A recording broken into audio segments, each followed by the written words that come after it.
What up? I hear you're taking a stand pretty soon. Absolutely. In the P. Diddy trial. Absolutely. Never mind, I shouldn't have said that. Absolutely. He's going to take this. What? He's going to take this at all kind of. I ain't say nothing. That's just me. I got some baby oil that I need to talk There about. it is. There it is.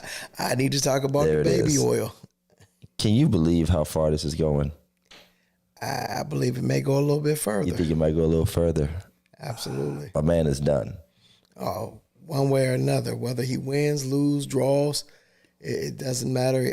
His reputation and I think his credibility, even with his, shicey as the rap game is, I think some of what he's done has just. So here's my question in all of this, because obviously this conjures up memories of, R. Kelly. Do you think we are finally going to be able to just admit that some people among us are just monsters? Or are we still going to lean into this black protectionism? They're out to get us. If it was white people, they were about to buy NBC, like that. Are we ever just going to be able to say, yeah, that's one of us. They made great art. They did this, they did that. But this overshadows I think some of us it. are already saying it. I think the difference, and I don't know how to really, equate this, but just there seems to be a difference with this whole P. Diddy trial than there was with R. Kelly. I don't think people have the sympathy for P. Diddy that they have for R. Kelly. Why? But what would give you more sympathy? Or was R. Kelly just the first?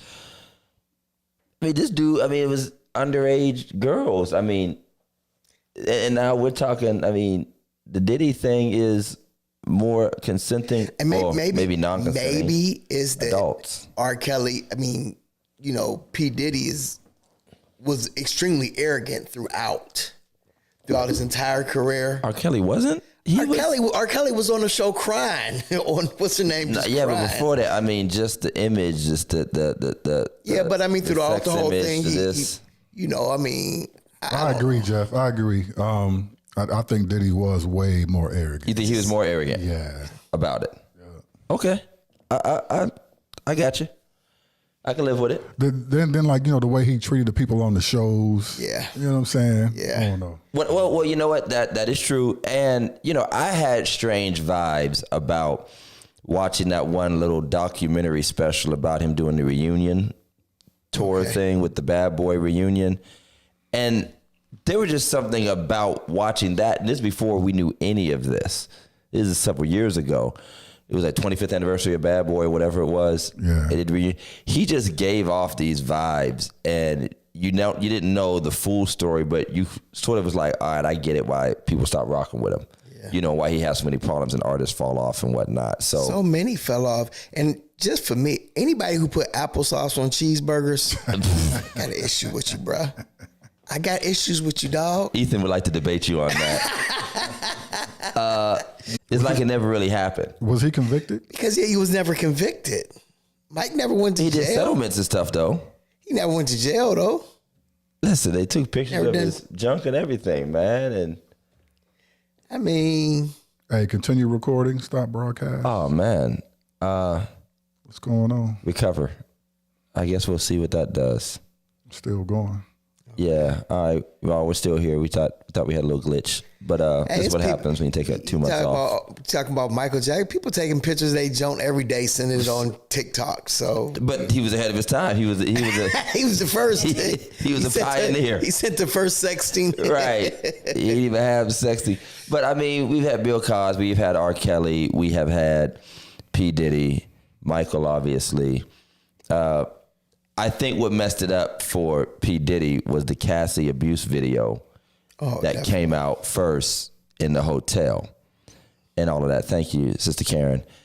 And for a lot of people, the domestic violence and all of that is worse to them than the idea of sex parties and this, that, and the other. And I think part of it is, I think a lot of people know that there is a rock star lifestyle. And we have heard a lot of hints about like an underground Hollywood music scene thing that a lot of people wouldn't have access to. And so we're finally seeing it. The extent to what's being described, it's hard to fathom that. But we do live in a very hypersexual kind of crazy fantasy world. Absolutely. With all of this stuff. I mean, we joke. I mean, the first jokes was like baby oil, baby, you know, and all that kind of stuff. But let's be clear here. People go to bars all the time to watch women mud wrestle. You know what I mean? Whipped cream. I mean, all this craziness that is bubble parties and all that kind of. I mean, people are engaged in all kinds of stuff. Now, it's whether or not it's a willing situation, right, or whether somebody felt forced into these things. I certainly agree with you. Now, I think it's definitely the Cassie thing, because don't you think for 1 minute there aren't any perverted P. Diddy's running around Warren right now trying to get their bad boy? Bro, I mean, they're trying to get the bad boy off. It sounds like a preaching point. It sounds like that was a leftover preaching point that you didn't. What'd you say? P. Diddy copycats. P. Diddy copycats. I mean, they are. I mean, people just. I mean, there's always been perversion and people. Let's just be clear, by the way. People just have, you know, kinks and stuff. I mean, they have. There are swingers out there. There was a whole swingers club right here in Warren. I remember that. Remember the one on Pine? That. Yeah. What, Pine? Was it on Pine? It was on Pine Street. What's Pine? Pine. Republic. That's down there. Yeah, back over here. No, I thought it was. We used to go after the show all the time. Remember? We used to go the other way. No. They opened up for a second. Listen, and one of my pastor friends. Only swing gonna be is my wife swinging on me. You're swinging. But I'm saying, some pastors called and they actually wanted to have a prayer service out there. And they called me and asked me to come. And they had nobody was there at the time on the property, but just praying like the business would leave the city. And I was a little half-hearted about it. You know, I was praying the demons away. They were praying like the swinger demon away. You see somebody there. But they claimed victory because they closed down after like 2 months. That's true. So, you know, I remember they said it was going to be one opening over there. Like if you went past where Agape Street was, where Agape Church was, and you went down and went around that corner. There's a building on the right-hand side. No. They said it was going to be one open. That's the only one I knew about. I never heard of it. I don't want to hear about it. But, I mean, if there are, and I'm not saying in any condescending way, but if there are any victims that are truly proven to be victims in any way, shape, or form, whether it's the young lady, you know, or even these others, you know, guys that were involved, because there were a lot of sex workers involved. Yeah, I pray they get justice. But can we just talk for a second about victimization, and was she really a victim? I mean, were you really a victim when you were literally calling saying, I love you, and this is the only time I can spend time with you is when, you know, we do this or we have these FOs, and, you know, are you really a victim? You know, it's hard to say. And here's what I know the story would have been years ago. Glenn, why are you giving specific information here? Glenn, you incriminate yourself, Glenn. That is comedy. I'll tell you where it was. The passcode was sexy hamburger. Applesauce on a cheeseburger. What's the secret code? The secret code. Which sounds like a terrible sex act, by the way.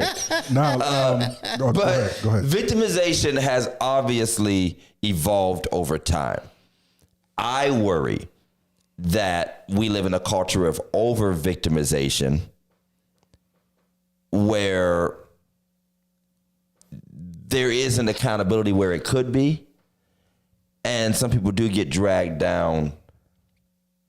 But I do believe people can be trapped and express things that seem to be willingness and consent, but they are genuinely stuck in mentally, emotionally battered, may not have a choice but to make it appear that they are all for it. Do sometimes people get involved in things and it goes too far for them and they were all right with it until they're not anymore? Mm-hmm. Yeah, absolutely. But we've already decided a long time ago. We sat in this leadership combine and I was grateful and one of our football stars from the Pittsburgh Steelers, Mike Adams, who was a part of it. And a question was asked about athletes dealing with, first I started with the females, how they feel about their situation, because sometimes they're sexualized and, you know, all kind of things were said about them, then the males. Well, the male athletes, and no disrespect to them, but they were younger college age athletes on the panel. They kind of deferred and deflected about proper behavior around females because they're young college athletes that probably are towing the line, or at least trying to just be young college athletes. But Mike Adams stood up and said, I need to clarify something. No means no, maybe means no. I want it now, but now I don't means no. You know what I mean? He just went down the line.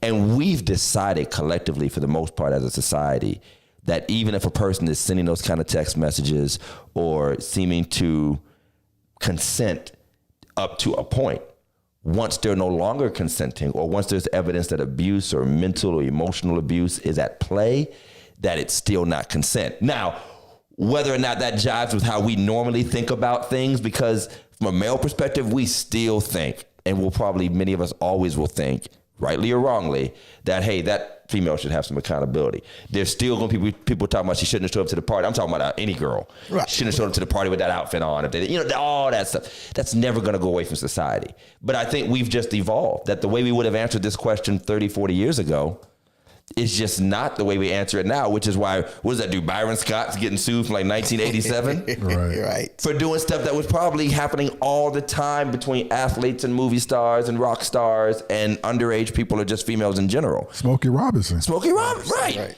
The stuff that came out about Dre that everybody ignored. Dr. Dre. Back in the day with, you know, assaulting the young ladies and other people as well at parties and stuff. So it's hard to tell, because sometimes the details can be so fantastic. No. We have a hard time believing that it can all just be a victim. Don't get me wrong to Leah's point. And I don't, because I was not saying that she was, or she was devil's advocate. I'm just throwing that. I get because trust and believe me, I watched personally in my own household my mother be beat, abused, put down, talked about. And you can love your abuser. Absolutely. Every day I would, why don't we, he's gone, let's go. My aunt would call and say, y'all can come up here and stay. And I'm like, why are we still here? Yeah. You know what's going to happen when he gets home. You know what I'm saying? I still, to this day, don't have the answers to why. Like you said, she was in love with. And we forget that fear and exploitative relationships create irrational and unreasonable responses and behaviors as a coping and survival mechanism. We've come to learn that and understand that, and people have testified to it. Will there be times when somebody was really into something, doing something, and now they're just pissed off and want to ruin somebody's life? Yeah, that can happen. Is this that? We really don't know. And the courts, as they operate right now, are going to decide. You know what I mean? And we kind of see where it's at. I will say, to that point before we get off of this, watching black people who just seem to be painfully unaware of the rest of the world act as if Sean Combs is the first person to be put on the stand and convicted of sex crimes, as if they never heard of Harvey Weinstein, Charlie Rose. I mean, all kind of people have gone down because it's been across the industry, and the Me Too movement. And, you know, people can hate Dave Chappelle all they want, but he was kind of sort of right when he said that at some point it's going to turn around back on the people who were spearheading the Me Too movement. He was like, he said it in several of his specials. And I think, dude, at least for thought, not that you're right, but at least for thought, he's like, hey, people in power don't just give it up forever.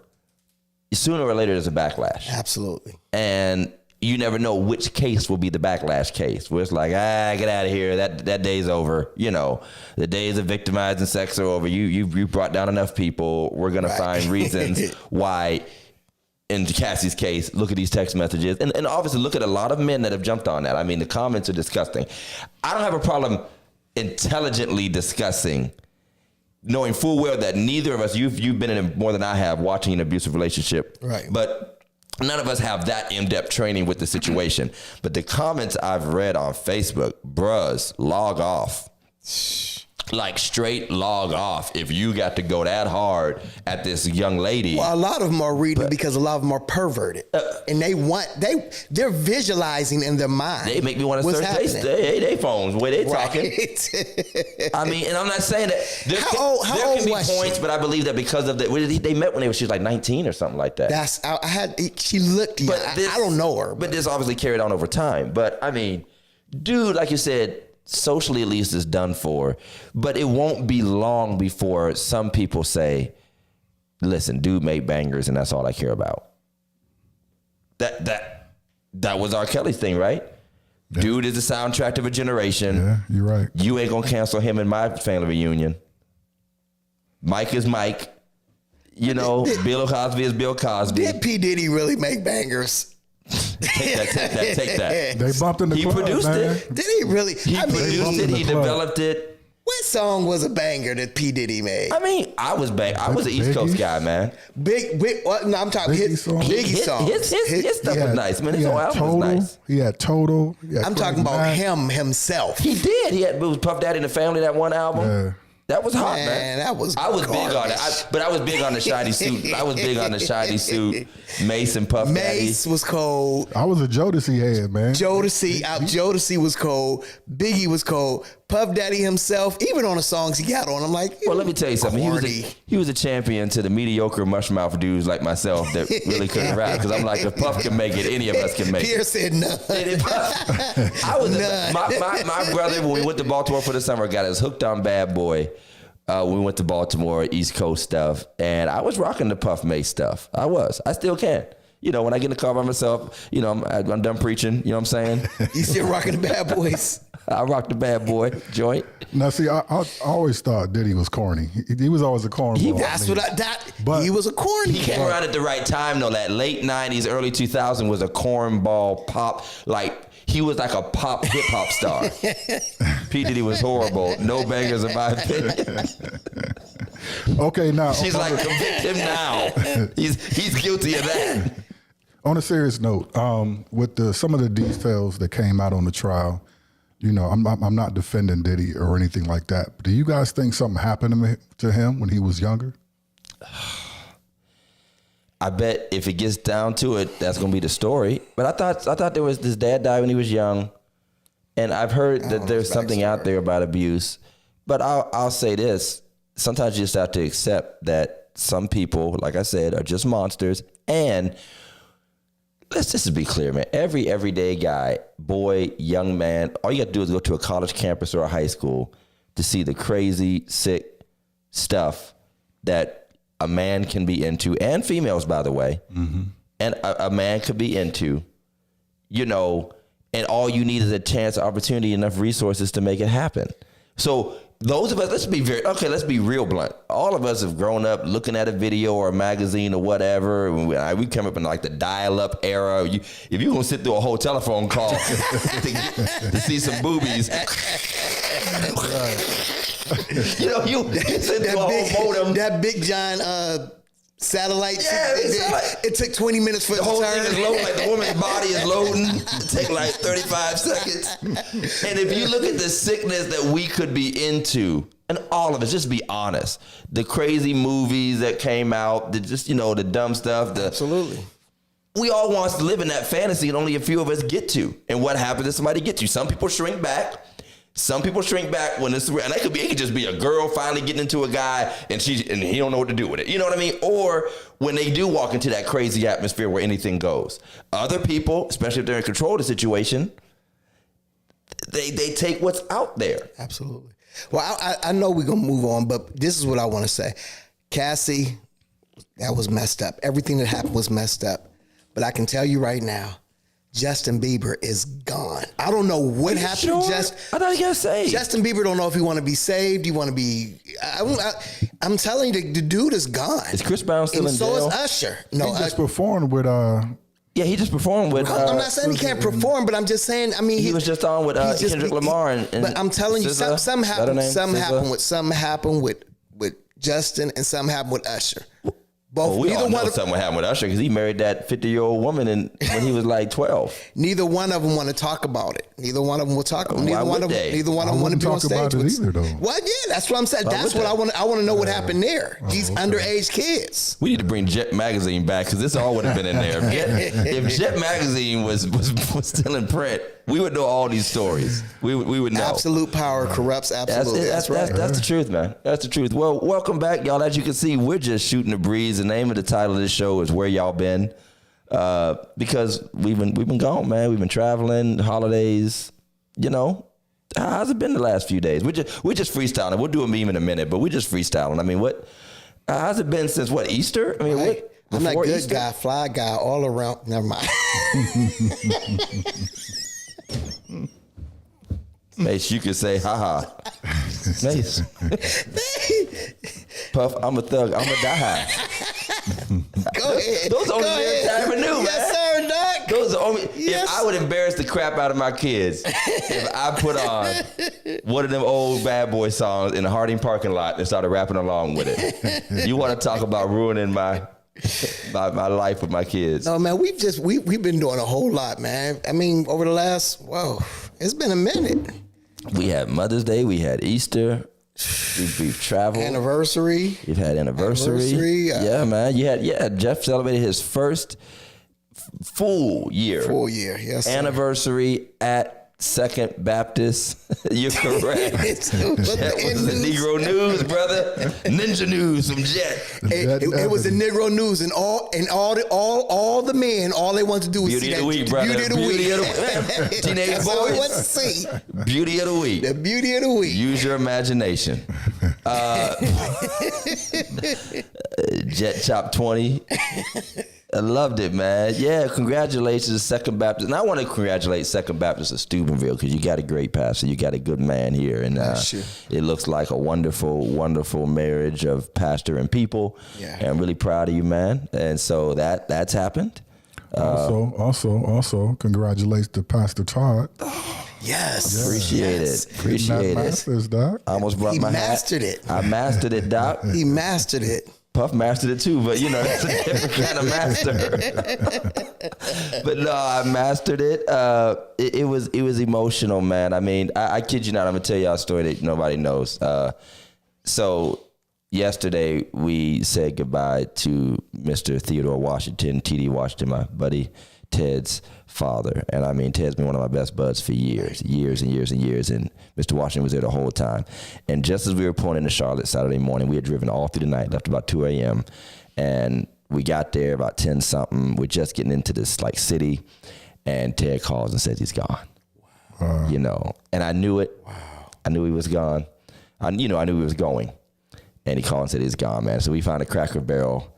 And I just sat there and just cried.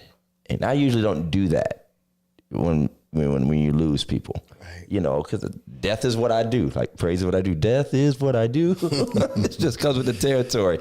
But I just sat there and cried and cried and cried. I mean, I was inconsolable at breakfast. And then when I get to the commencement, I mean, I was messed up the whole time. Because it wasn't just him. I was thinking about all the good men and women that have left my life. That were like waiting for this day to come. Yeah. And it just, you know, mother-in-law, grandparents, my man, R.P. Fowlis, you know, Pastor Gerald Morgan, who swore to me that one day my name was going to be Dr. T.A. Johnson. Mm-hmm. He told me, you know, that after a service one night at Hoyt Street. And so that was like the straw that broke the camel's back. And so it was very, very, very emotional and exciting and exhausting. But man, there's no feeling like that accomplishment, man. You put that cap on in your hood, your little cape, you know, you got a little extra cape they give you for the scarf or whatever. And it just felt extra special, man. And let me just say, you know, I was, like I said, I was watching or listening to Native Land Pod, and they have some phenomenal people on there. I can't even think of it, but the one girl got a honorary doctorate degree. She had a bachelor's. She got an honorary doctorate. She said, and they said, so we're going to start calling you doctor. She said, no, you're not.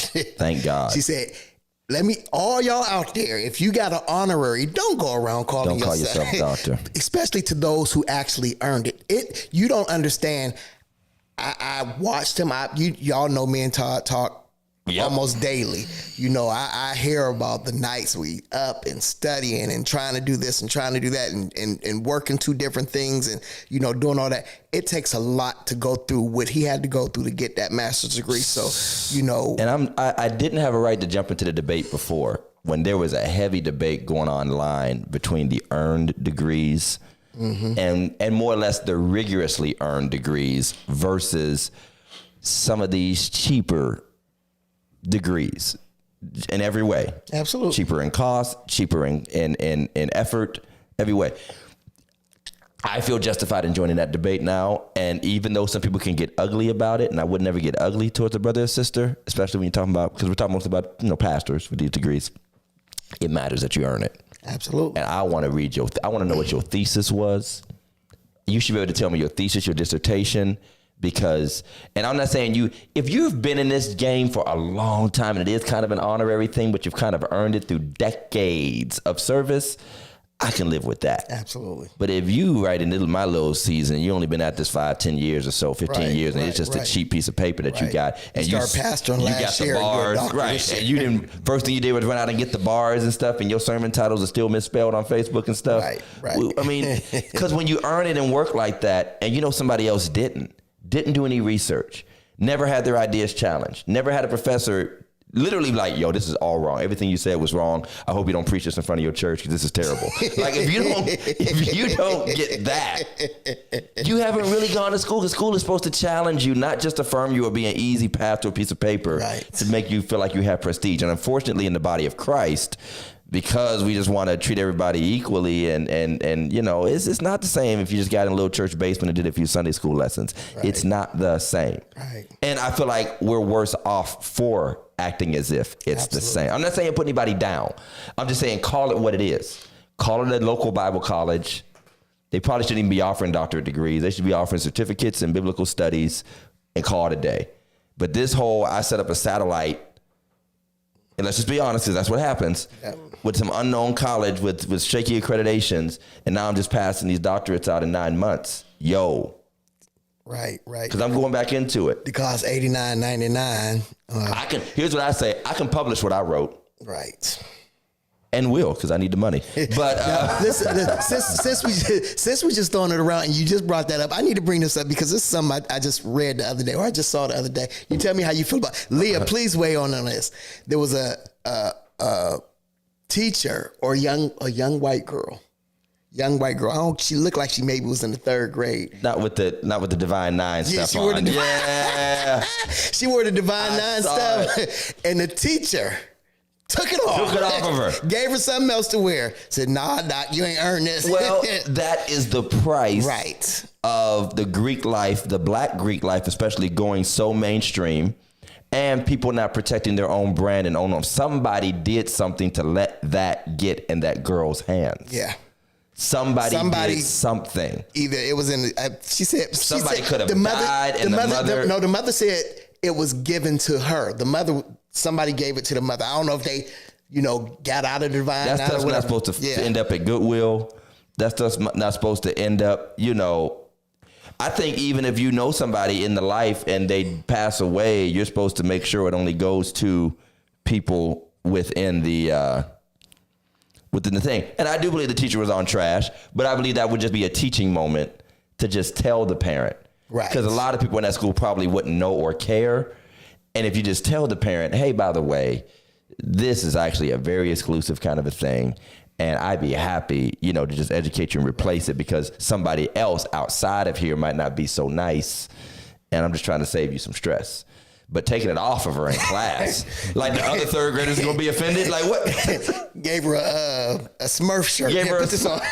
Put this on, girl. That's comedy. But yeah, man. I mean, it's been a great time to get away, man. The rain has been killing us. Oh my God. What's up with Ohio, man? Man, I'm telling you, we are living in. I don't believe in global warming anymore. I mean, unless it probably is blamed on global warming. I sent out the dove from the home of the listen, he was floating. See if it'll come back, Lord. Took me 3 hours to cut my grass today. Bruh, I've only gotten one cut in all year long, man. I was about to report me to me. I'm the councilman. I was about to call me on me. Like, I called myself like, bro, your yard is trash. You need to do something about that before I call the mayor. I mean, it's been bad, man. It has to, because my boy said was like, listen, do not call me no more. Yeah. Said went off. Listen, don't call. I can't do nobody else's all yard. the grass cutters went off because everybody's calling them to cut this 3-foot high grass like they cutting a golf course. Right. And they're like, you want to charge, you want me to charge you the lowest base rate. Not to mention, you don't even know what's in that joint. I mean, it could be whole animals, dead bodies, car parts. I mean, everything you could think of in that, because you don't know. And another guy was ranting to me, and I was in full agreement. He was like, man, people calling me like I'm supposed to just come in. Like, you know how much it take to cut that stuff down? I mean, it's unbeatable. I got stuck in the back of my yard in my riding mower because it was too muddy back there, and I tried it. And all I was trying to do actually was take grass back to the wooded area, and it was too deep. And I literally had to get out and drag it out myself. And Elias was in the house, and I had a decision to make. Because I was already literally down in the mud trying to pull this out. And it was either take the time to suck myself out of this mud, take my shoes and muddy jeans off just to get in the house to get Elias, or just fight it myself. Because it was just, either way, it was going to be a mess. So I just did it. I managed to get it out myself and drag it piece by piece, put it in neutral and drag. Man, there's something about old black man. I'd have brought your truck over. Huh? I still got the truck. Now your truck would have got stuck too. Matter of fact, you could have went up further and used a rope and pulled it out. Yeah, we could have. Because that's what I've done it with my brother got stuck in my yard. If I'd have called your truck over and hey, it worked. That baby still works. And that's a real work truck too, which I appreciate. It's made to get dirty. But no, man, I mean, it's been great, man. I mean, there's been more happening in the news, besides P. Diddy, but we're going to talk about it a little bit. You know what, let's go on ahead and do Meme of the Week. Phillips Care advertisement. Hey, Phillips is tired of y'all too. So we're going to do Meme of the Week, and I want to open this up. We'll go ahead and hit this. It's the theme song. I forgot we had a theme song. That's how long it's been. Meme of the Week. Meme of the Week. Welcome to Religiously Incorrect, ladies and gentlemen. Meme of the Week. Meme of the Week. Thank you. Send us your memes of the week. Meme of the Week. Meme of the Week. We are. These are all jokes. We are just playing. All right, y'all. So this is my take. It's a great thing that we are seeing so many young adults, not just millennials, but even Gen Zers, Gen Ayers. They're really starting to come into the church. I mean, it's actually a beautiful thing. It is. But here's the flip side. Sooner or later, they're going to want to be involved. I look at this young generation and I say to myself, these are the new ushers, the new deacons, the new choir members, and the new choir directors. Hey, glory. What happens when a YN becomes a choir director? Let's see.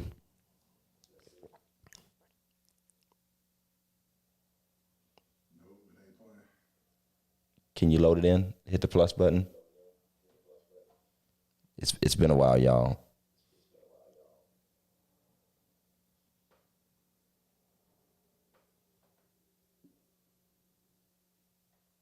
We don't have it. Well, that was a fail. It played earlier. What happened? It did. It just played. It played I earlier. think you must have deleted it. Oh, there it is. Devil try to get his leg back. Pull up, spin back. Pull up, spin Pull back. up. Sing it. Hold up, I ain't with that. Devil try to get his leg back. He tried to spin. Is this a real worship song? I don't know, but I like it. I'm He said digging the it. devil tried to get his lick Like, back. devil try to get his leg back. Pull up, Pull up. go back. Hit that The again. I devil want to hear try all these get lyrics. his I didn't take the time to leg listen to these back. lyrics.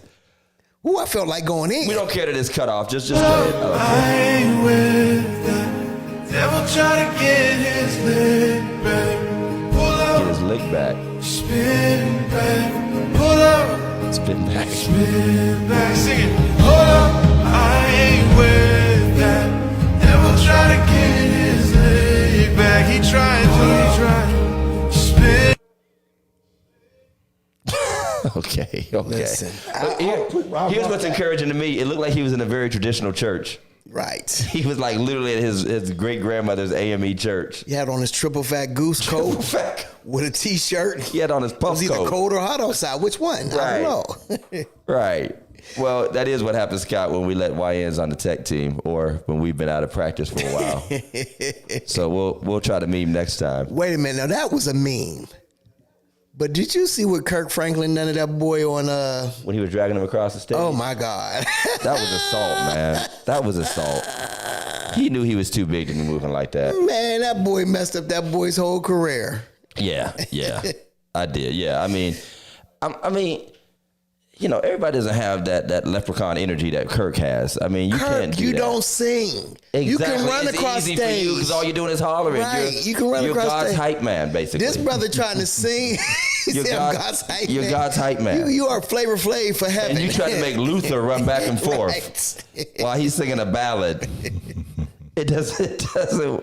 Yeah, I felt Over here. bad for dude. When I saw it, because he Over almost here. like fell over several Right, times. right. Trying to drag him around. And you know, and the guy's trying to be a good sport because it's Kirk. You know, but You gonna do what Kirk you wants gotta you to do on practice. Kirk. I mean, before they go on tour with Kirk, you gotta do like aerobics and conditioning and stuff like that. I mean, it was unfair. See if you can find it, Mike. See if you can find it. No, I think we can bring it up. We didn't have it loaded up yet. Okay. Yeah. Oh, But we it can't was do bad. Karen. But that is something to think about, though. You know how, you know, with the newer generation coming in, what it's going to be like when they're leading and they're in control, and they, you know, it's going to be different. Well, I mean, but you have to go back because we're different I'm than what saying. another generation was. We are. You know what I mean? I think if you have any semblance of the traditional church, you end up kind of molding yourself to that church. In a way. I mean, you end up. Black church is just one of them cultures, just like collard greens and cornbread. It just is what it is. Sorry about that. Black church culture is like soul food to me. I always say it's like soul food in grandma's house. Mm-hmm. It's just not going to change. And if you're comfortable there, you're comfortable there. And that's just where you'll be at. Right. You won't turn it into grandma's still not having taco night. Right. You know what I'm saying? I mean, that's the way I look at it. I mean, I'm talking about the real grandmas, not these 35-year-old grandmas. I'm talking about the Meemaws of the world. Right. All right. Love you, Meemaw. She said everybody calls it that the other night, so I'm going to have to join in. But I'm just saying, your mom's not running around having enchiladas and stuff. That ain't the move for her. Right. And so I feel like that's where traditional black church, and so it should be loved in its own right. Mm-hmm. And even if people had that life, they just gonna come in like every other person that comes in with a testimony and says, I was about that life. And they'll just be like the rough deacon or just the guy that got his life kind of straight, now he ushers. But they're not gonna really be on stage doing all this stuff. Let's be honest. If somebody came in and done that song with the right chords, with the right crowd, the church would go crazy. A half white crowd. It was a nice song, though. It did have a groove to it, didn't it? Yeah. It definitely had like a Maverick City. Right. I mean, listen, just think about him doing that. Then at the end of that, they went right to that. He about to sing. Oh, you know that? You know what I'm saying? That whole thing, Doc, there go I crazy. never know what note you're trying to sing. You Jeff. know exactly what note I'm trying to sing. You know exactly which one. As long as there's an interpreter section for the Gen Xers like me.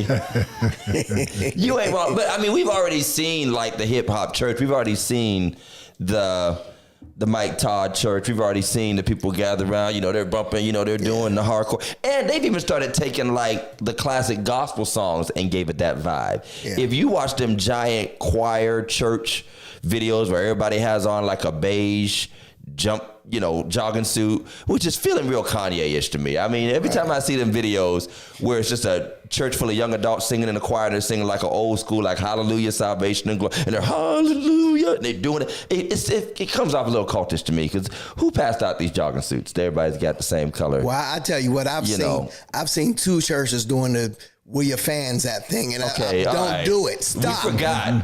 Stop. That's basically been since we've been gone. Yes. The fans. Yes. Stop. Where are the fans at? The ushers want their fans back. Everybody. Ushers. I was gonna do a video with our ushers, like, where them fans at? Give them back. Where them fans at? Bring them back. Yeah, I mean, that is just God. I know of several churches, including my buddy Victor Davis down in Columbus, having a where them fans at, like, ministry night, like party. I've seen them do some church dances to where them Yes, fans that's what at. I mean. And they're out there with the fan. I'm like, Some stuff some just things needs just need to stay. to stay at the family reunion. Right. Stay at the family reunion. Keep it Thank you. classy. Keep it classy. Keep I it really classy. think, and I'm saying, Sister Janice says it all the time, there's room for every style. But I would say also, let every style be that style. Right. It's okay. And if you want to remix it from somewhere else, that's cool. But let that style be that style. To the fans thing, I'm just not a big fan of the latest line dances or whatever anyway. But if a dance is specifically designed to give you a little twerk, a little this, a little that, it probably doesn't belong in a church. Right. It just doesn't, you know. So with that being said, not the banquet. since we just vibing, Vibing. what do you think about Miss Shirley? Do you see Miss Shirley? Nah, I didn't see didn't it. see Miss Oh Shirley. man, y'all, it's this little girl doing a whole line dance. I saw it. Yeah, She's like 9 years old or something, or I younger than think that. she's younger like than 5. that. I think she's like 3 or 4. I don't like it. I hate it. I don't like little kids being made to First act. of all, why is somebody 5 years old being called Miss Shirley? Get that girl a regular name.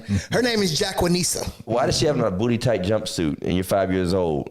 Right. What I saw that little Makeup. video to me, and performing for adults. Now we were all raised on the come out here and do that dance. Right. You know what I mean? People used to say, come on out here and do that dance with my friends. I was the person. Little Jeff. Come out here and do that dance. Do the prep. Do the Little Jeff, do the red man. Do the cabbage patch. I thought that was a little far, and for multiple reasons, because there's a big difference between coming out. It's a social media era. It's one thing. We always saw that little kid run out on the dance floor during a family reunion or something and get in on the dance, and everybody be like, ah, then they go too far and the mama snatch them off. Right. You know, that whole thing. This is millions of views. You're inviting all those opinions. She been on J Hud. Toxicity. Yeah, it's too much, man. Yes. But whatever, but somebody said whatever gets you paid. And so- she's not getting. Is her she mama's- really any different than Joe Jackson and the Jacksons? Your kids can do something. Somebody wants to pay to see it. She's probably moving bricks at home. too. Listen, probably- I mean, but I've never been a big fan of, especially that over. And I'm not saying it's over sexualized, but the potential is there. But let's just be clear: there's some dirtbag out there that just take a picture of your kid at school, and Absolutely. so we still you can't ain't win. We still don't know what John Benet Ramsey is. We don't know, right? Yeah. So there's nothing you can do about that kind of stuff. But we What's want to the thank our desire, sponsor real real quick, Annex Events. Everything that you need for planning the perfect event, Annex can help you out. I don't care if you need a tent, chairs, table covers. They will make sure that your event goes off perfect. Not only do they have the furniture for a party, but they have equipment, popcorn machines and cotton candy and all that jazz. They'll take care of the setup, the tear down, so you can do nothing but enjoy your day and your event. If you call Annex Events and mention Religiously Incorrect, they'll take 10% off your first rental, but not the second. Call them at 330-979-2909 or visit annexevents.com. That's annexevents.com. And thank you so much for being a sponsor. Let's move on to a couple of more where y'all been subjects. Tariffs. Your president has started a global tariff war and backed down every time. Every time. And now the latest one is, and I'm clutching my Pearls/iPhone, he is threatening that if Apple doesn't start making its phones in the United States, there's going to be a 25% tariff on Apple products. Who wants an $8,000 iPhone? I mean, I've never seen anything like this, man. it's for lack of a better word, it's asinine. It's asinine. It's asinine. It's ridiculous, man. What he's been doing, what he's done. And all those Chinese kids he's going to put out of work by doing this. I mean, we have Miss Shirley, but they're all working in the factory right now, making my precious iPhone. But it's. I mean, he was like 120% tariffs on China at one point, threatening the entire European Union. Then he backs down. He just throws stuff out. He just throws stuff out. Yeah. Just to see. I'm just gonna put the spade right on my head. You know, just stick it on my head. See what y'all got. See what y'all got. See what y'all gonna do. Yeah, I don't know what you're talking about because I'm saved, but yeah. Get out of here, Karen. Get out of here, Android demons. The green people. The green people. That's right. I call y'all Martian Mobile. I knew you was of God, Karen. I call y'all Martian. I knew you was of Martian God. Mobile. Elder Osborne. And the thing is, you know, he is filling the news cycle with what I consider to be foolishness, just hoping to get a pin somewhere, while at the same time, he's literally sending immigrants to any country he possibly can and arresting people who aren't even illegal or are still in process. They're literally, they arrested a dude like on his way to his immigration hearing. Like he was about to get, you know, approved for asylum. And they're like, I mean, how horrific. It's sending people crazy. to, where'd they send them to? Not El Salvador. I can't think of the name of it, but They sent some to South Sudan now. yeah. Wow. This is insane. I mean, and all the while he's doing that, he's working on his big, beautiful bill that passed the House. And accepting planes That is, and accepted a accepting $400 planes. million that he's not allowed to accept. plane. But they're saying that it's for the Justice Department. But when he gets out of office, I bet you the Justice Department ain't gonna keep it. Did you hear that the plane, the reason they offered it to him is because it was unsellable? Mm-hmm. It had been sitting for sale and they weren't able to sell it. Well, yeah, because I think they said it was gonna cost like It's going to $5 cost $1 billion to retrofit it. Yeah, to retrofit it. It's going to cost $1 billion to retrofit it, which is insane. It might not even be done by the time he's out of office or dies, whatever comes first. You know, I'm just saying hypothetically. Right. I heard that speech. Yes, rambling at the West Point commencement. Just a rambling. At West Point. These are scary times, man. It is. And he's bolder because he not only has gotten in on an even stronger wave this time around, you know, he actually won the popular vote, of course, but also everybody who opposed him, even the people in his own party who were like the checkers of him, have all fallen in line. Well, because he's getting They've rid all of him. fallen in line. I mean, there's literally been acts of violence on people's lives. They're doing that thing, what do they call it when they dox people or whatever?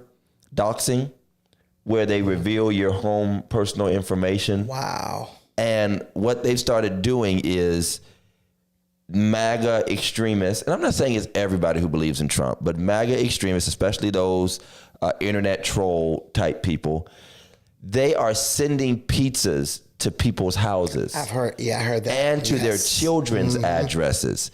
Yes. Just to show them they know where they're at. Mm-hmm. So even if their child lives in college somewhere, they will send a pizza to the congressman's child in college to be like, yeah, we know where he's at too. Just as a threat.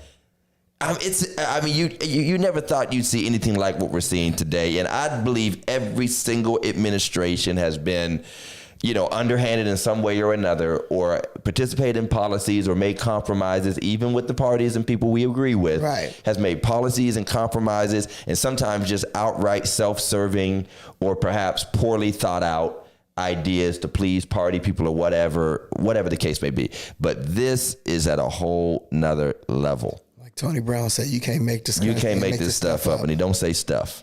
And the people don't care. No, not at all. Not at all. You're right. They don't care. And almost as I've said before, making the whole setup so unstable that we won't know what's normal anymore. Right.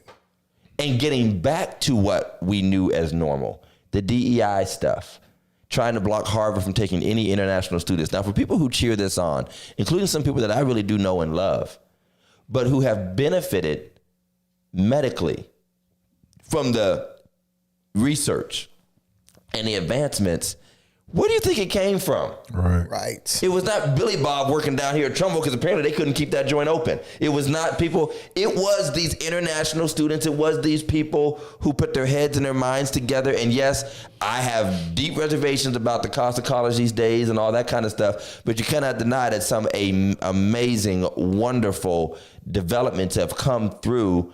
Do I believe everything's out there the way it could be? Is there a cure for cancer? I don't know. But I know that a lot of folk are living a lot longer because of advancements and research that happens on college campuses, because it's not just some college with some guy trying to make a bunch of kids liberals. There are actually whole medical research facilities and hospitals attached to these, places.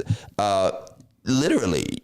They are literal research labs that help us to cure things that were once incurable. That's why prostate cancer, stuff like that, is not a death sentence anymore.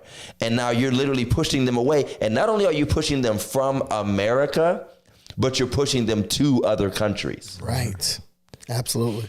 They're recruiting them now. They're recruiting them now. They're trying to install. Where is gas $1.98? No, nowhere. That's what he claimed. Please. They're trying to install another MAGA as the president of FAMU, another HBCU. Yes. Yeah. I mean, yeah. We've got to stop this. And I think it's particularly interesting for so many right now who are studly saying, that's what we get, or that's what they get. They put them in there. We can't say that right now. I think it's time, because once they done with these immigrants, They're coming for you. they're coming for us. They already are. And us worse than what it has been. And these policies, the cuts to Medicaid, the cuts to SNAP, the proposed cuts to Section 8, all of those things and many more, that the tax hikes on lower middle class is going to hurt just as many poor whites Absolutely. as minorities. And as Dave Chappelle did say, there's a mega president at FAMU. She was appointed by the Florida Board of Governors, It's which a state. is MAGA. It's a state. It's a state institution. It's a state institution. Yes. And she got forced in. Look it up on Twitter. It's disgusting to see. And the board approved it. The Board of Regents approved it. They're in the hallway. The students are in the hallway singing Negro hymns. Yes. Like, we don't want this. Doesn't matter. So, But I'm saying it's going to hurt across the board. It's going to damage people. And it is really, really, thank you, Pierre. Keep your passport on deck. I got mine. Shamika need to get hers. No, I'm joking. But, I mean, it's disgusting to see. You almost have to laugh to keep from crying. There really aren't even any jokes anymore. I mean, it wasn't the first time, because it was such a joke, but it's like, it's a joke in and of itself, but it's also terrifying where this can go. And this is not a light thing. And I'll say this for anybody out there who might still believe differently, and you have a right to believe differently. And as I always say, you have a right to be very wrong. right. That this is not worth getting some supposedly godly person or some agenda or some crap that they keep talking like, well, this is God's way of getting his will done on what, trans this or that or whatever, moral this. Throwing the entire country and world into instability is not God's plan for righting humanity. It's just not. That's it. FAMU Board and the Board of Governors voted for her. It's been a mess. That's correct. They voted for her. But you can't convince me that God needs to use an immoral person and stop using one or two scriptures as if that's proof text and Absolutely. in some sort of pattern to accomplish his will. Because if that's the case, well, God was using Hitler. I mean, how far are we going to go? But God doesn't work in confusion. Thank you. So you can't, he's not the author. You can't say because he done this part, the rest of it gets thrown out. Right. All the immoral stuff that he's doing. That's correct. Absolutely. So, I mean, and I'll just say this, because we've talked about this before. Jeff and I sat through a meeting locally. Leah was there as well, with leaders. Yes. And I'm not going to talk about all the particulars of personal dynamics, but I will say what I feel here. and that is there were disagreements and things and little clashes here and there, but there was a broad agreement that we were in perilous times as black folk. Absolutely. That there are so many things coming against us as black folk with these laws and with these bills that we can't afford to be divided and not have a concerted effort. And I will say what I said before the general election back in November when he won again, is that if this is an emergency, we need to start stinking acting like it. Absolutely. And if it is truly as much of an emergency as we say it is, then we should want every single hand on deck that believes in the cause of our people and put all pettiness and silly disagreements aside. As I said in the meeting, and you heard me say this, that if a fireman was dragging me and my family out of our house, out of a fire, I would not be wondering if that fireman said something mean about me on Facebook. Mm-hmm. Not in the moment of the emergency. Right. Absolutely. We can go back to fighting each other some other time. But if it's an emergency, the one thing we have not learned how to do as black folk is actually come together when it's an emergency. Or you just stop saying it's an emergency and say it's just another thing, and I still have room to be pissy at you and you and you because it's really not that important. Might as well just say that. Absolutely. Just say it's not that important to get over fairly minor disagreements in the grand scheme of things. Ain't nobody harmed nobody physically. Ain't nobody beat up nobody's kid. Ain't nobody cost nobody any money. Mean words or old disagreements. That's what's still keeping at the national and local. Because it's national too. Absolutely. There's still people having pissing matches with each other. Mm-hmm. And, you know, excuse the language, but they're still having this dumb competitive junk of who's in control and whose organization is in charge. And it happens locally too. And all the while we're all saying these are perilous emergency times. Absolutely. It doesn't add up. It doesn't. It doesn't add up at all. So Scott says if Democrats take control again, they need to not be crazy left and have principles, or they will be out crazy by the right again. I actually can agree somewhat. I think they learned their lesson. I think they have. And I believe that, and whether we agree or not on the principles, Scott, I agree in some progressive principles, but we never go as hard and don't seem to have the same ammunition that the right does. Right. So if we go too far left, they will go way far right. There's just no getting around it. It's like, I'm not calling conservatives terrorists, but it's like dealing with terrorists. You throw a rock at them, they're going to bomb the whole, they're going to bomb a preschool. You know what I'm saying? Yeah. I mean, it just is what it is. So and thank you, Leah. That's a good one. Folks will say it's an emergency and God's will based on the audience. So my CTA or call to action to everybody is to, first of all, let's just start by being curious. It ain't enough folk being curious. That's true. It ain't enough folk wondering why this is happening or where it's happening. Folk have no idea what's going on. Watch this, even in local government. Exactly. Folk do not care. There is not enough people talking, calling out, being out, protesting, none of that stuff, because folk aren't curious about what's going on. And that would be my first call to action to everybody watching this show and everybody in every church, every pastor. Be curious about what's going on. Get back to reading. The reason the polls are so low, the reason the turnout is so low, because folk ain't curious. That's correct. And just not determined enough until all these, oh my God, can you believe what's in this bill? Yeah, because he said that's what he was going to put in it. Right. Yes, I can believe it. And don't even call it sneaky. It's not sneaky if he's been announcing it for a year. He's been announcing it for years. Mm-hmm. You're the dumb butt that was in the club all night when he was over here having rallies.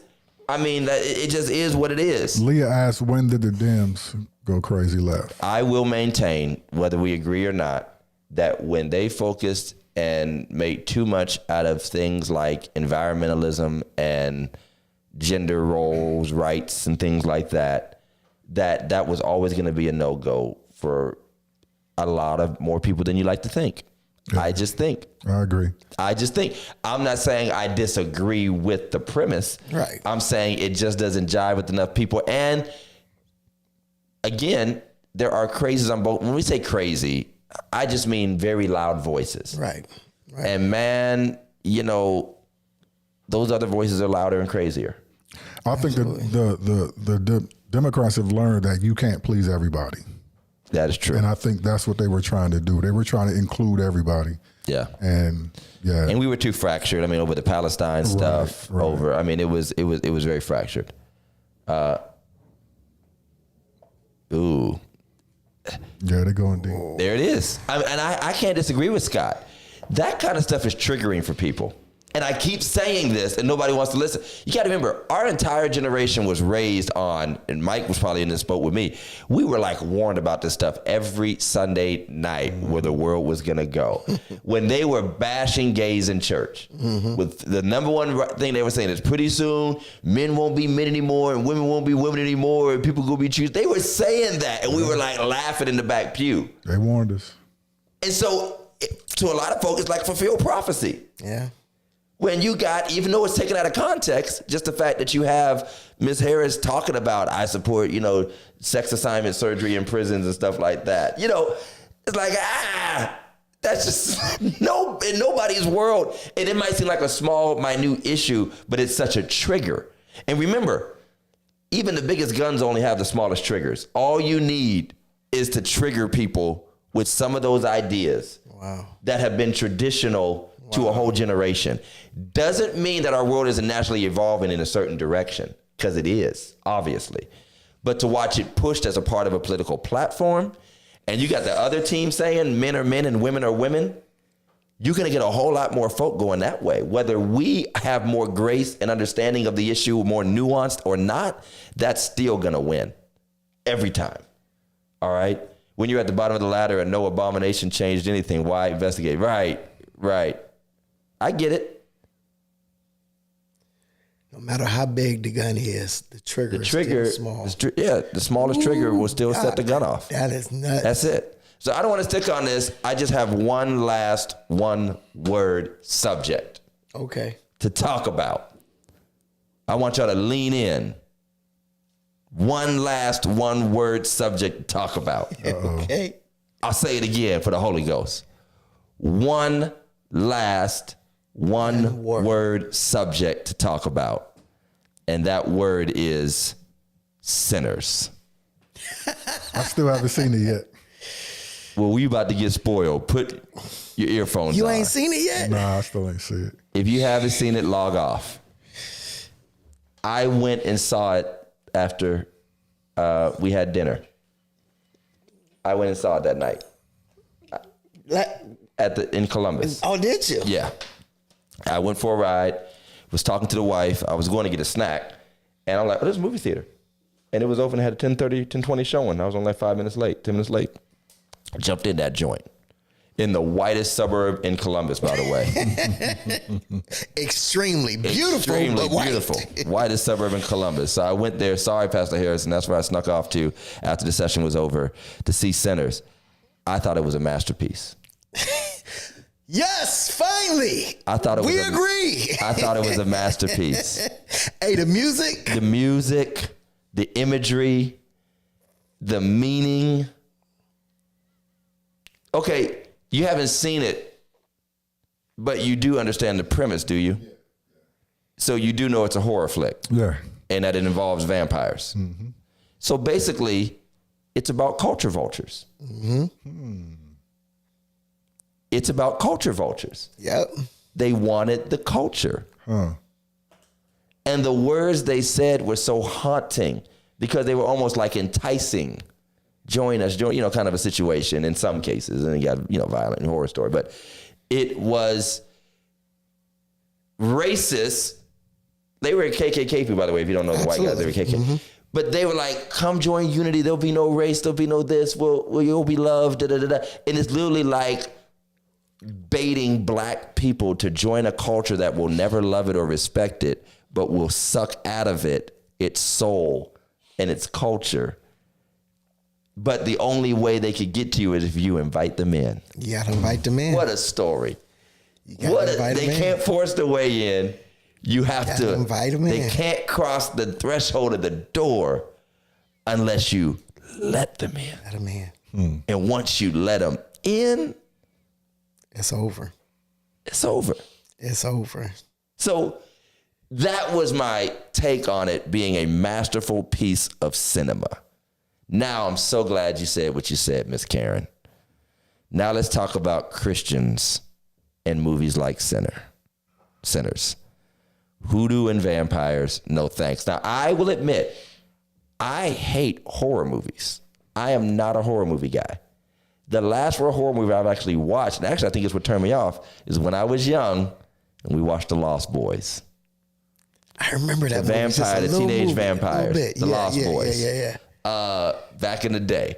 I mean, I've never been into Jason, Freddy Krueger. I've never been into that stuff. The Exorcist, The Omen. I've never been into that stuff. Yeah, me either. I didn't know that this involved that. Not to what extent. I mean, it really didn't get gory too much. Well, that's because I don't take vampires away from that movie. It's obviously a piece of the plot. Yeah, it's a piece. But when I go, I don't go home. I didn't leave that movie theater. That's thinking, a vampire flick. Yeah, that was a vamp. Right. It was so much more to me. But let's talk to the other point about hoodoo. And as Christians, one of the first things I saw on Facebook was a lot of videos about avoid sinners. It's demonic. It has imagery. They practice hoodoo, voodoo, African rituals, all different types. And I'm not being light for those of you who are very respectful of the culture and the other cultures beyond my basic American Christianity. But I'm just saying that's what we take it. Demonic imagery. It's a spiritual battle. It's this, it's that. First of all, and that's just my take, our world has always and will always be full of people practicing all types of religions and religious rituals in and around us all the time. You don't even know who's saying some kind of non-Christian blessing over their food in the break room. You have no idea who has an amulet or lucky this or something around their neck. You don't know. And in an artistic sense, number one, it's a reflection of culture. And one of our biggest faults is that we just don't acknowledge that any culture besides our own exists. Just because it exists and I acknowledge its existence doesn't mean I'm exposing myself to it in a way that can harm my spirit. Nor do you believe it. Nor do I believe it whatsoever. And to me, I feel like, not picking on Karen at all, but I'm talking about just the larger narrative about it, that yes, there are some things that I have preached that if things disagree with your spirit and you're at a certain level of conviction or you grow to a level of conviction, wherever that conviction lies, you absolutely should abstain. And there have been plenty of things I'm like, nope, not me, not today. This is just too crazy. All the time. And somebody else might consider it harmless. Right. So everybody has their Christian liberty. But to the point to where every time, and here's the crazy thing, it's black spirituality. I didn't say Christian. Every time it's black or African spirituality or Native American or basically dark-skinned folk, it's hoodoo and voodoo. When most of us are surrounded by white pagan spirituality and don't blink an eye. Do not blink an eye. Our entire Western culture is surrounded and saturated with Greek mythology, Norse mythology, the names of the months, the days, the weeks, everything. We are literally reciting the names of gods from the white world and without a blink of an eye. Every day of the week and every month of the year is named after some white god. And nobody says that's pagan. Nobody. We have watched all kind of movies with magic and different things. Nobody says the genie in the bottle or this, that, or the other is demonic. Nobody ever says that. But as soon as you watch a black woman mix a root with something in a movie, or you see something like Wakanda where they had what was the heavenly place? Yeah. What did they call it? It was the plane. I can't think of what it's called. Celestial plane or whatever. Something like that. Yeah, and ancestral plane. Yeah, the ancestral plane. Yeah. Whenever we show even an imagery of it just for art's sake, nobody is getting up saying, I now believe that when I die, I'm going into the ancestral plane. Nobody's saying that. But people do believe it, and it's imaged in different ways. And so I'm just like, why are we so hard on ourselves? Well, I just think it was part of history. It's part of the New Orleans.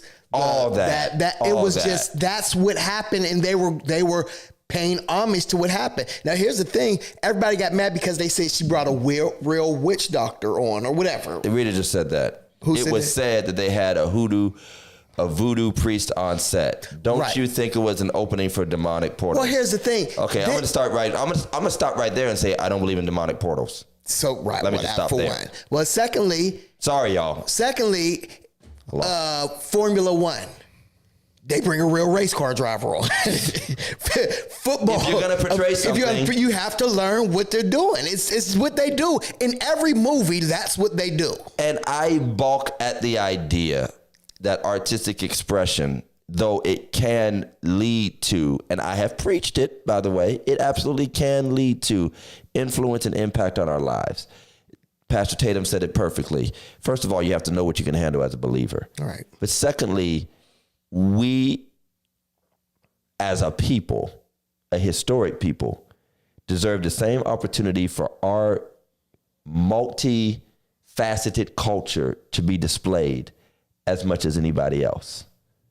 Every movie full of white folk is not full of white Christians doing Christian stuff. Right. Y'all will go watch these white movies full of orgies and, you know, all kind of crazy stuff, rituals. We have been trained to accept white culture and hate black experiences. And again, I do not believe in it. I might even turn from it and say, but it exists. If a Muslim man is praying next to me out loud, he is not opening up a Muslim demon Portal. He's not. There's not He's a gateway. praying to his God as he understands it. And by the way, flip that, since we never like to do that. If I'm praying through the name of Jesus Christ, to the God Jehovah, Yahweh, I am not opening up a Christian demon portal to him, so to speak, you know, in that parlance. And so it's hard. But as you said, you have to invite those things into your life. And if something disturbs your spirit, by all means, Paul speaks specifically of this. You work through your convictions. Right. And don't judge another man's servant. When you are doing work, like oftentimes, especially like we do, faith-based work, not Christian-based work, but faith-based work, you work with a lot of different religions, a lot of different people, a lot of work different anywhere, right? absolutely. And so, you know, I remember when I first started, and it would almost, you know, I didn't want to say in the name of Jesus, but that's who you believe I'm in. the So Christian that's in what the you room. say. And I'm the I'm the Christian, Christian so in the that's what room. I'm going to say. If they say, you know, whatever they say. So we have to. Scott, I didn't say pray over me. I said he was praying next to me. I said if there was a Muslim man praying next to me. If there was a Muslim man praying next to me, I didn't say over me. I appreciate I appreciate the question. I wasn't insinuating, I hope I didn't say that he was praying over me. I said if there was a Muslim man praying next to me, if he's on a bus, if we happen to be in some space together and he decides that it's time for him to pray and he turns towards whatever and starts praying out loud, that does not mean that and I'll even go further. I've worked with Muslim brothers at my job, and something horrible happens. He's like, I'm going to say a prayer for you. Thank you. Because I'm just accepting the sentiment of his goodness towards me. I'm not saying like, in the power of Allah, I hope I'm healed. I'm not doing that. And so what Pastor Harrison said is so true. We have been so programmed with white European motifs across the board, not just religion, but mythology, artistic expression, you know, old wives' tales, Aesop's fables. Listen, we were raised reading about anthropomorphic animals talking and getting morality tales from Little Red Riding Hood and all that stuff. And nobody said that was demonic, but I bet you, if somebody told you an old African proverb about a talking lion and the wisdom of a monkey, we'd be like, that's what we do. The Lion, the Witch, and the Wardrobe. But we never once questioned. We never once questioned these stories where, would you not think an animal talking or moving around and acting like a human? No, it's fine because it came from Sweden, which was probably stolen from Africa. Wizard of Oz. Right. Yeah. Nobody said, thank you. Nobody said the Wizard of Oz is demonic. All these witches. Right. All these witches. Nobody ever said that was opening a portal to us. But as soon as it's the new one with the green girl. I think the poppy seeds was demonic. But as soon as it's the new one with the black girl, people were warning people not to watch it. Well, the Little Mermaid wasn't demonic till the black girl was in it. Right. So When Will Smith got to Aladdin. So thank you. I have Wiccans praying next to me. I'm a child of God. Thank you. I'll never forget one of the embarrassing moments of my trip to the Holy Land when we were in Jerusalem, which, by the way, is a split city, has a Muslim quarter, has a Christian quarter, has a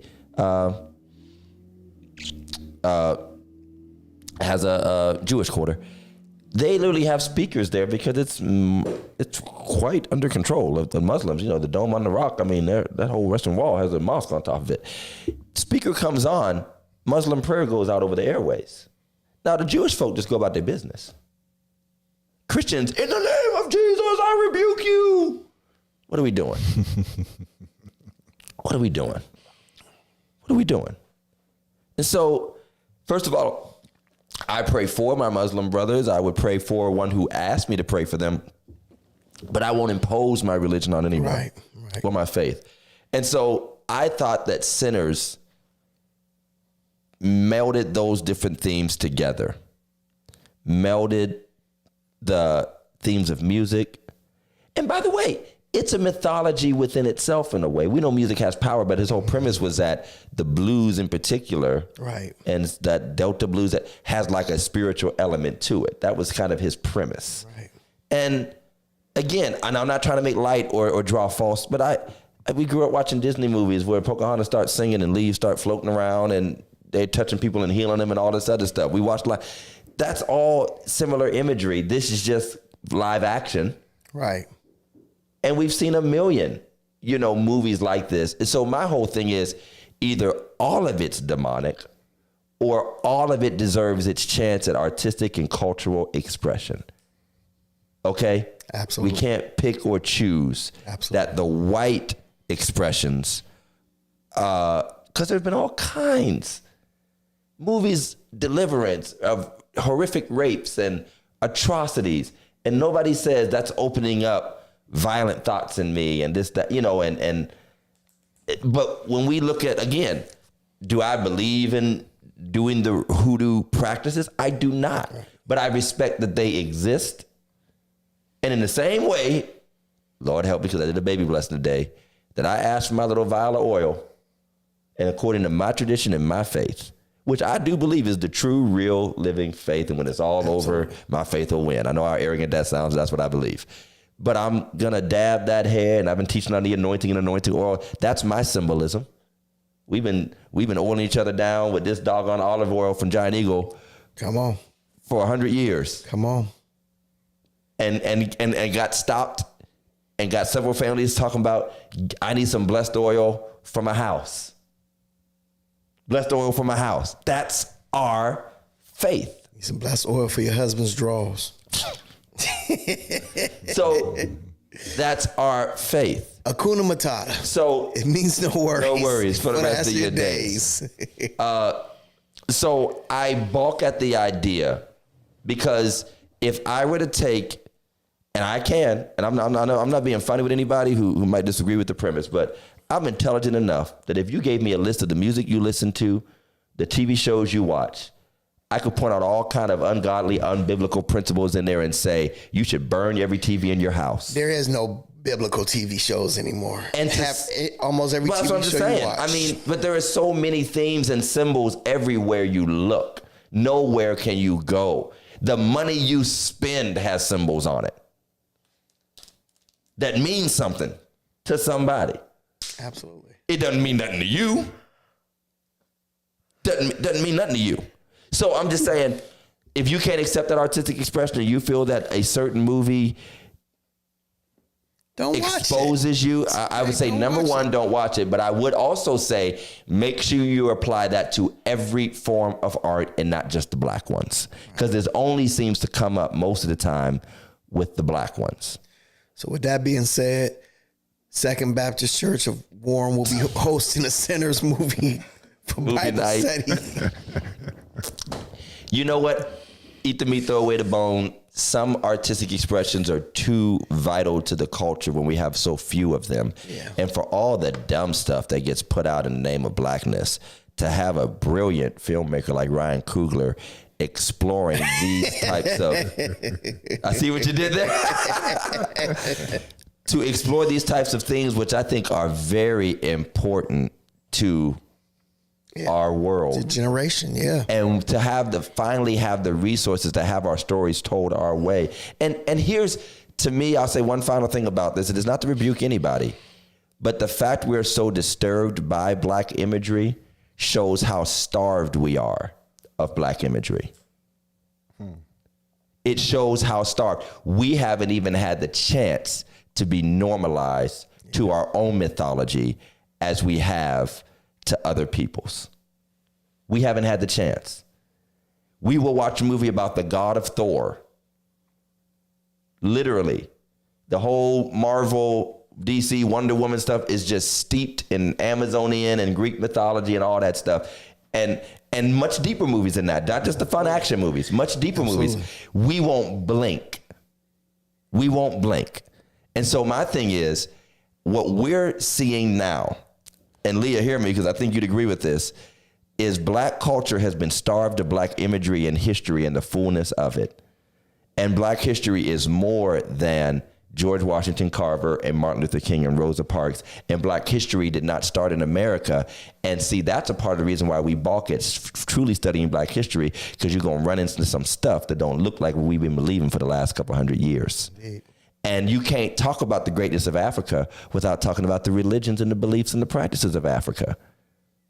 Because these folks were not building these riches in Jesus' name, to be truth be told. Whether they believe in their ancestors, hoodoo, certain practices, that was their practice. Just like in other cultures, they had their practice. So you at least acknowledge the existence of it and the beauty and the tapestry of what's brought, because there's so much stuff that has been robbed from Africa and ripped of its meaning, and you accept it face value. So we're starved of African imagery. That's why we're afraid of it and not normalized to it. That's good. So this shocks us. And we've been saturated in white demonic mythology, false gods, paganism, and all of that stuff, and haven't blinked an eye. I think sometimes we need to be shocked. Sometimes we need to be shocked. This is why Sister Teal left that casket open. Bruh. Because we needed to be shocked into seeing what's really going on and what's really happening. And so sometimes we need to be shocked. And I think that... Heck, that's why we leave caskets open now, because some of y'all got beliefs. That's why the family got to sit on a certain side of the church, because y'all got beliefs. Yeah. That ain't nowhere in the Bible. Truth be told. You know what I'm saying? So, I mean, I just refuse to totally divorce myself. And there might be some stuff I look at and I'm like, I don't care how much black history it is. Ain't for me. I can watch it on the screen, but don't bring it to my house. Right. You know what I mean? Hey, if that's a part of your movie plot, that's cool. But don't invite my kid over to be a part of your hoodoo party. And I might have that conviction. But I'm not going to be like, oh, if it's a part, literally a total of what? 15 minutes, if that, of a lady preparing a root, this, that, or the other. The rest of it was just standard stab a dude with a steak. I mean, the rest of it is stuff you've been seeing in cartoons the rest of your life. You know what I mean? Like the rest, how do we find him? Get some garlic. I'm like, well, no, I did that when I was 6. So I'm just saying, that's normal. How do you fight a vampire? That's normal. So that 5-minute scene where she actually does the whole little thing, that's part of it. Let me just say this, and I know this is completely Peace off. out, y'all. What is his name? What is the black guy's name who, the older guy? What older guy? The older guy in the movie, in Sinners. Delroy Lindo. That is He deserves an Oscar. That Delroy, He's in overdue every for an movie I've Oscar. seen him play in, that man is phenomenal. We can talk about the Denzels and all. Delroy Lindo. Delroy Lindo is a black treasure. Yes, he is. He is. He was my favorite character in Malcolm X. Yes. He was my favorite character. And I mean, we always talked about the Michael Clark Duncans and the Lawrence Fishburnes and all that. I mean, and they are phenomenal in their own right. But Delroy Lindo, I mean, in his part in this movie, got to go see it, Mike. We can go see it together. Yeah, I am. Or you go take your wife, whatever. No, I did. I'll say one final thing about Centers. We were in one of the whitest suburbs in Columbus. A lot of young whites there. I'm talking like little frat boy, teenage boys. I said to myself, I hear one N-word in this lobby. What you gonna do? I'm going to jail. I'm going to jail. I'm like, you better not, because there's a lot of niggas, in the word, a lot of that, And I'm like, man, I hear one N-word come out of these brothers. Just one. That's all we need. I just might be in jail. That was like when we watched Higher Learning. Higher Learning, man. After it was over, it was like, you better hold this door for me. Bruh. Man, we appreciate you guys. The debate. Leah and Scott will just have to agree to disagree. And I appreciate the talk, the feedback. It was great being back. It's great being back. It's great being back, man. We'll be off for another 3 months. It's even better that we all off tomorrow. Yeah, we're off tomorrow. We can get this sleep in, man. But thank you for tuning in, for watching. We hope you enjoyed it. If you haven't done so yet, like, share, follow our page and our shows. We got lots of great content on here. And, there's lots more to talk about that we need to talk about. Absolutely. I know one subject I want to talk about, because me and my wife had this debate the other night, is when pastors are pulled into people's personal lives. Ooh, that's a whole... Ooh, and yes. I'm not just talking about like a relationship. It can be disputes between people. It can be, and it was funny because I was giving my wife, and believe it, me and she can talk about everything. I mean, she is not some spaced out person in the world, but I mean, when I started listing all this stuff out, I'm like, do you understand what I like during the day? Like, you know how many letters I write to courts and this, that, and the other, and like, I'm all up in folks' business. That's just the way being a pastor is. But like, how far is too far, and when should you back out or back off, or when you have a conflict of interest, all that stuff. I just think that's good talk. But if you have a subject that you feel like we haven't touched on, now I'll be honest, if you ain't been watching for the past 5-6 years, we probably already touched on the idea you have. We could touch on it again. But we touch on it again because there's some stuff we need to circle back to. Definitely. Got to circle back to. A lot of stuff. But we appreciate all of your comments. I love that last comment Leah had. My grandma was Kojic and knew every herb and how to use it. Listen. Well. Knew how to use that blessed oil and them herbs. Rub that stuff on your wounds. But no, we appreciate it. Thanks, Big Mike, for bringing us back together, man. We appreciate you. I missed y'all, man. Yeah, man. We missed this time. Even when we're tired, just being here. Just being here is fun. Man, we enjoy it. So love you guys. Have a safe Memorial Day weekend. Slow down and watch out for the popos. Please. They're going to be out doubling them fines. They was out today. They was out today, man. Mm-hmm. So y'all be easy, be good. We love you. Take care. All right. Peace, y'all.